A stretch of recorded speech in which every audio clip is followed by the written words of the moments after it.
Hey guys, Dom here, and today I've got another custom cards video. I'm sorry I missed out last week. I couldn't think of any good ideas whatsoever, so I do need some help with thinking them up. But because I missed 1 week, I thought the only appropriate thing to do would be to have a double cards episode. So most of the cards will be based off things from the Shivering Isles, because if you haven't been able to tell, I've also been doing a Let's Play of that, which you should definitely go and watch if you haven't, please. But yeah, without further ado, let's get into the cards. Okay, so the first one is Skooma Cat, a 2-cost 1/1, which is a very strange legendary, because for every single copy you have in this deck, you get to choose one common from any attribute and add it to your deck. The reason why I've made this was so you could have other double cards from different attributes in all your decks, but obviously that does make this also a really universally useful cards for just the best commons in the game, always being able to be in your deck at the cost of having this pretty mediocrely statted card. Now I realise this is actually really powerful with Unite the Houses, which is the reason why it's only a single copy of a single common card. Because if I said rare or less, then that would add multi-attribute cards, and no, that would be too far. It's got to be single attributes with this at least, which is what I think makes it balance out. And it's actually quite a cool mechanic because it allows you to do a lot more with decks while still having you be limited to 2 or 3 attributes in your deck, just giving you maybe 1 or 2 cards from a different attribute at the cost of just running this adorable fuzzy little cat, which is secretly super powerful. Okay, so next we have the Deluded Prince of Prophecy. Should be called Prince of Prophecy. I put Lord in, I don't know why.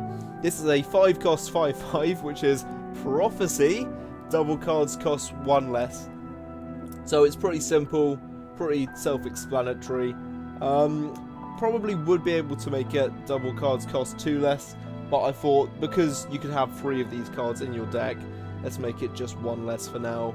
Or some of the combos you'll see later on will get a bit crazy, but it's mainly just for that balancing purpose. A lot of these cards will be neutral as well, just so you wouldn't be restricted to a single couple or few attributes for your double cards deck.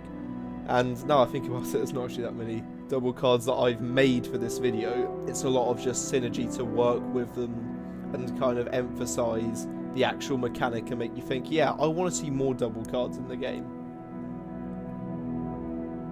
Okay, so next we have The Grey March Begins, an endurance card, which is 8 costs, destroy a creature, then summon a random card that costs less than the destroyed creature. Because it's random, that's why it's only an 8 cost instead of being like 10 or 11. Because, I mean, you could end up destroying Alduin and getting like a Vardvark. But the main thing about this is that it's not actually meant to be a double card.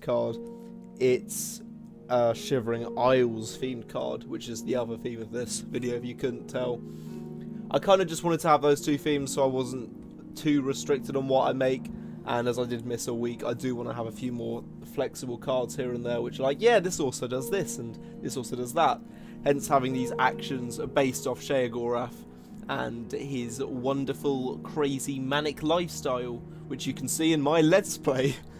God, I'm such a self-plugger. Okay, right, the next action we have is Deal with the Mad God. I was going to name it Bargain with the Mad God, but I chose Deal. It's a 5-cost card, which allows you to draw a random double card, then play one of those cards for free at random. The reason why this isn't as powerful as you may think is because when I say random double card, I mean it takes 2 pieces from different double cards, or sometimes the same, and slaps them together. So for instance here, you could get Cloak and Smoked Ballywog Leg, and then you get one of them for free, which isn't very good. Or you could get Tavyar the Knight and Cadwell the Betrayer to your hand and get to play one of them for free. So I think it balances out, and as it's a 5 cost, it kind of goes against it being an issue of draw power and that fact of playing a card for free, which might be a 6 cost. Okay, so on to the only double card I actually created for this video. It is to do with the Ghosts of Vifon, and it's very simple just because I didn't want to make any of the double cards that complicated. because obviously with all the other cards which get random ones, I didn't want to have something which is completely busted. So Fanatic Victim is a 1-cost 2/1, which when he dies, he deals 1 damage. You get to choose where. You could be like, oh, go to face or just break a ward. And then Ghost of Vifan is a 2-cost 2/2, which when summoned deals 2 damage. And if you couldn't tell, I was running out of images, so I just slapped the Sundered Shade one there, whatever it's actually called. But yeah, that's just basically your kind of more double cards for endurance. Okay, next we have Grunmite Barrow, a 4-cost support with 3 uses, and whenever you activate it, activate before that bit. Oh well, it draws 2 random Grunmite cards as a double card. So for instance, it might hit blue Grunmite and Manic Grunmite, or yellow Grunmite and red Grunmite, or whatever. And with the abilities of blue, red, and yellow, they only count if you have both pieces of the double card in your hand. Just so it does have that sort of restriction on them, because double cards usually are a bit weaker than most ones because you get 2 cards. What else was I going to say? Yeah, the reason why they're all neutral, instead of blue Grunmite being intelligence, etc., etc., is just so Unite the Houses doesn't become completely and utterly busted. That was like the main concern I had when I was making this video, just trying to make it fit in the game with that card. Right, finally, we have Tallinn Rend, the coolest character that I bet you're all obsessed with. Got like your own fucking body pillows of him and whatnot in your bedroom, you weebs.